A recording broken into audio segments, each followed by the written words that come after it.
हम जब गाड़ी चलाते हैं या कोई भी टू व्हीलर चलाता है या फोर व्हीलर चलाता है तो ज़्यादातर हम आगे देखते हैं, साइड मिरर या रियर व्यू मिरर में कुछ समय के कुछ लिए समय देखें। तो ज़्यादा ज़रूरी आगे क्या है वो महत्व का है।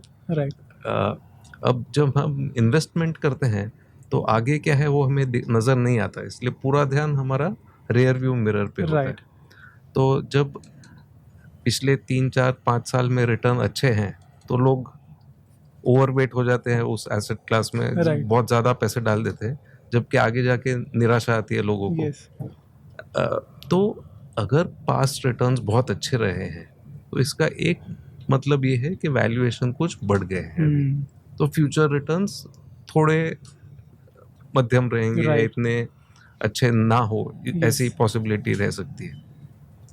फिर निफ्टी जो मेजर इंडेक्स है या सेंसेक्स जिसकी ज़्यादा हिस्ट्री है, इसके रोलिंग रिटर्न्स हम देखें तो रोलिंग रिटर्न्स यानी अच्छे समय में बुरे समय में सब समय का एवरेज निकालते हैं अगर, तो ये लगभग 12% के नज़दीक रहे हैं। तो आजकल लोग जो निवेश के लिए आते हैं उनकी एक्सपेक्टेशन होती है 15 18 20 25 30% इक्विटी में मिलना चाहिए। नहीं, वैसा नहीं होता है।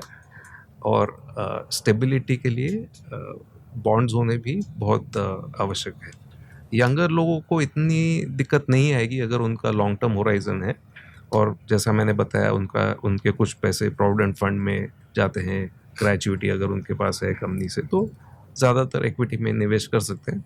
लेकिन ये उतार चढ़ाव एक रेगुलर फीचर है। राइट इंडिया में मैंने बात की 1992 से 2003 तक 11 साल में पीक रिटर्न क्रॉस नहीं हुआ। यस यूएस मार्केट में भी ऐसा समय आया है 2000 से 2010 तक। जापान में ऐसा 3 दशकों का पीरियड चल रहा रहा है जब हाई लेवल वापस नहीं आया। तो ऐसा कोई गारंटीड फॉर्मूला नहीं है कि इक्विटी में पैसे डाल दो तो बहुत अच्छे रिटर्न ऑटोमेटिकली आ जाएंगे। बैलेंस रखना बहुत ही ज़रूरी है। आपने जब पीपीएफएस ज्वाइन किया 2001 के करीब तो स्टेप बाय स्टेप